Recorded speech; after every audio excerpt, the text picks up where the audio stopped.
Hello, I'm Harold Munro, Editor-in-Chief at the Vancouver Sun and Province, along with Steve Mossop, Leger's Executive Vice President for Western Canada. And this is the first in a series of weekly videos with the pollster Leger leading up to the BC election on October 19th. Very exciting. Hi, Steve. Hi, Harold. It's great to be here, and I'm super excited to share these weekly results with you. Oh, me too. So why don't we dig into your first poll out this week that found a statistical dead heat between the BC NDP and the BC Conservatives, which is in line with a lot of your own and other recent polling.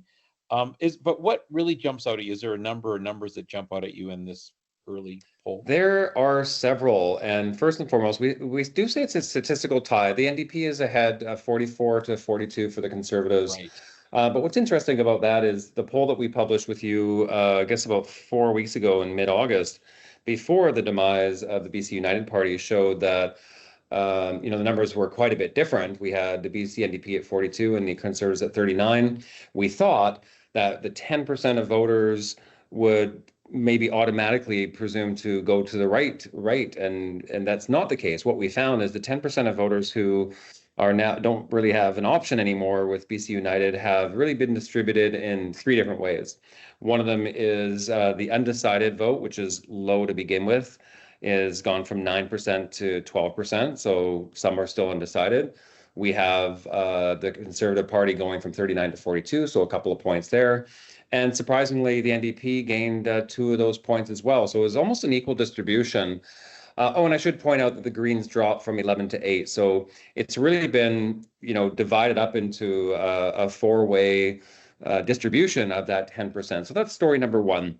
Okay. I'd say the other thing that's interesting, and you've seen the numbers, Harold, is the low number of undecided voters, which at the beginning of an election campaign is highly unusual. To have 11% who are undecided is as low as it gets. Usually you're going into election day with 11% undecided, or maybe 7 or 8 at the lowest number that you see.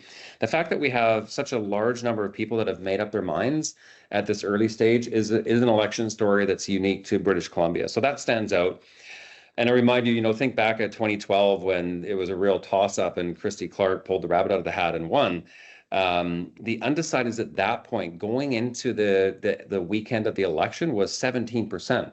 So that's the magnitude of the difference, like almost double, or at least 60 or 70% higher than what is normally there. So that's probably story number 2. Story number 3. How do you explain that? Ooh, that's a tough one, because what's really happened in Canada is a large swing to the right. If you look at our federal election numbers, we got Poilievre at like 45%. The Liberals trailing really badly at 22%, and the NDP just almost dropping off the face of the earth, especially recently. So there's this massive correlation between right-wing voters in British Columbia and federally. It's something like 85 or 88%. So in other words, if you're voting for the BC Conservative Party here, then almost 90% of the same people are voting for Poilievre. So a direct correlation, and that hasn't really occurred in the past. So there's that. And I think one of the things that we measure in our election polling is just the capacity for change. People are feeling like it's time for a change. So they've almost thrown their hat into the ring on the other side without even really knowing their candidates, or especially Rustad not really knowing the leader that well. They're kind of just putting blind faith that it's anybody but the NDP, at least for their percentage that are switching. So that's part of the story. Other than that, elections are sometimes a bit of a mystery, but those are the 2 things that I would point out as a reason why we have this low number. Okay.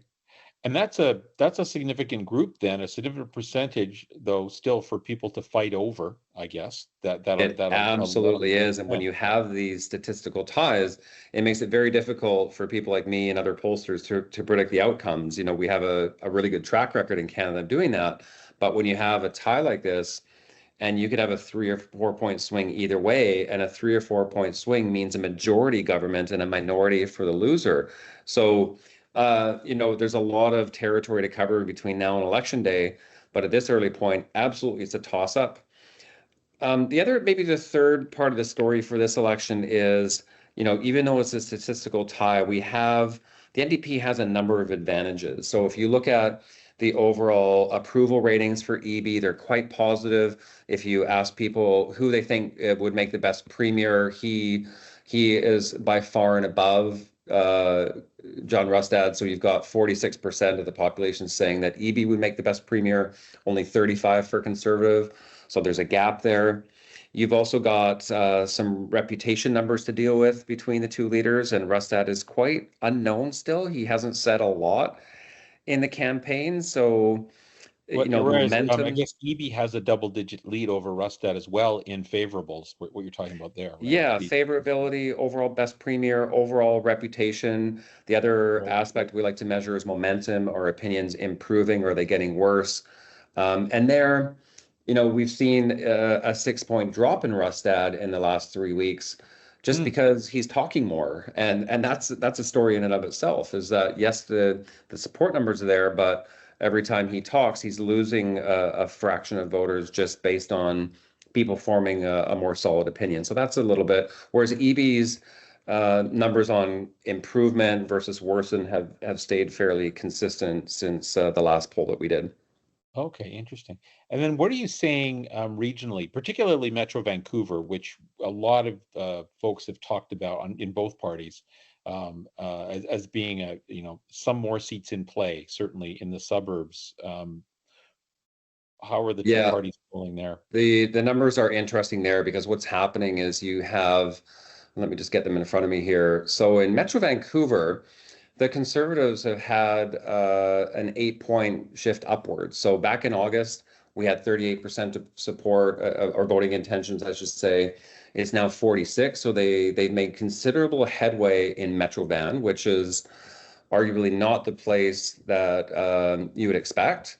In the rest of BC, where they're very strong, they've maintained a steady ground. But in Vancouver and surrounding municipalities, they have made some headway. The other part that's really fascinating about the rise of the Conservative Party in voters' minds is the what I would call a well-distributed demographic. Usually right-wing governments or center-right governments are almost exclusively domains of guys like you and I. They're older, they're male, and then youth tend to deviate. So in this case, we've got a slightly different story. We've got the distribution of support among conservative voters is, yeah, the 35 to 54-year-old group is a little higher at 49%, but 38% of the 18 to 34s and 39% of the 55 plus are also voting conservative. So you've got this movement of youth, which is an unusual twist. And then the other demographic interesting thing is that there's usually more of a divide between female voters. They usually primarily support the NDP, and the gap is not that big. So we have 49% support for the NDP, 35% of conservative voters for that are female. So what it's saying is that there's less of a gap than there typically is. So John Rustad's doing something right. He's winning over youth. He's winning over female voters. And that's an unusual thing to do for a government that's typically characterized as a right-wing government.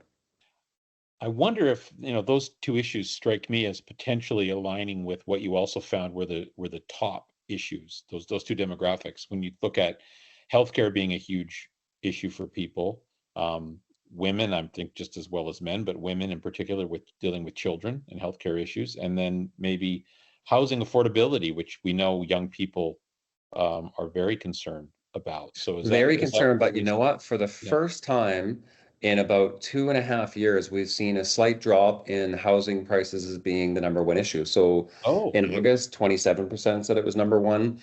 It's dropped to 21. Hmm. We saw the Fed decision in the US today with a 50 basis point decrease. We saw the Bank of Canada will probably follow suit after 3 consecutive 25 basis point decreases. So we're seeing the pressure start to ease a little bit on the housing front.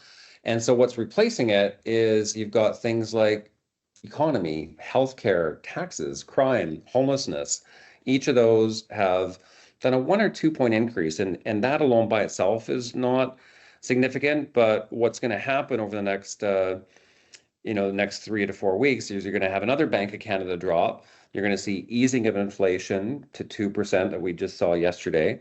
And so voters' minds then wander elsewhere. And there's an opportunity for the Conservative Party platform, if they're going to focus on healthcare, if they're going to focus on the economy. Crime and safety is a popular item. The opioid crisis is kind of resurrecting itself as an issue. So there's plenty of opportunity for the leaders of each party to address a changing macro climate for the issues that voters care about. I guess we should say that this poll was conducted over the weekend, Friday, Saturday, Sunday.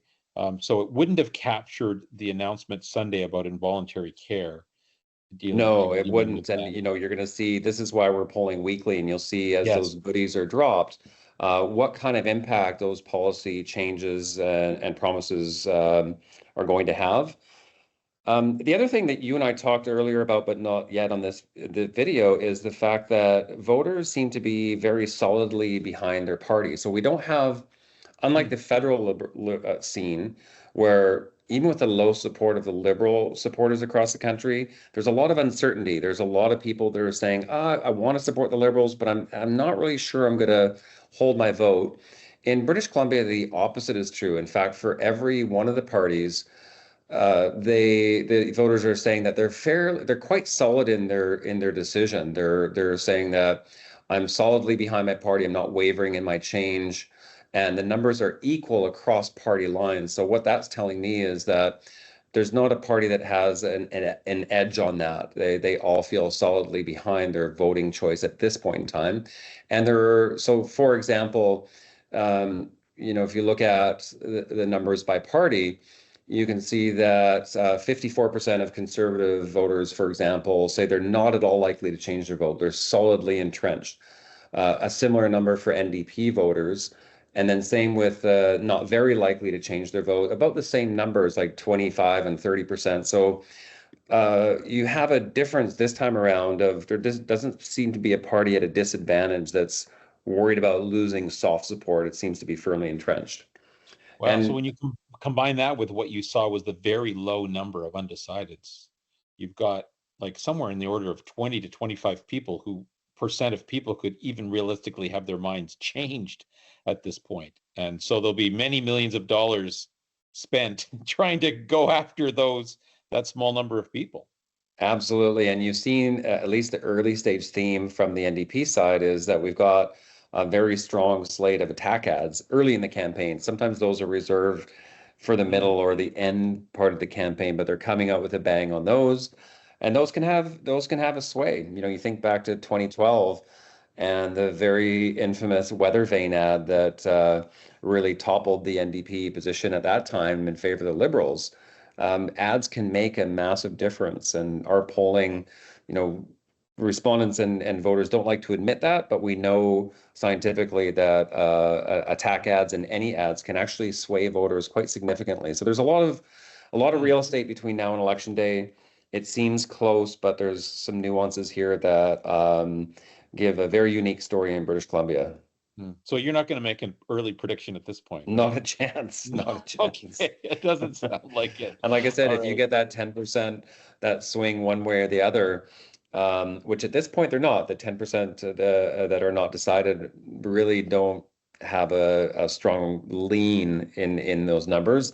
But if they do over the 4 weeks, we could see a radical change and, like I say, a majority government on either side. And somebody may point to this earlier poll and say the pollsters were wrong, but I'm warning everybody now that actually, no, we're not claiming any winners at this point.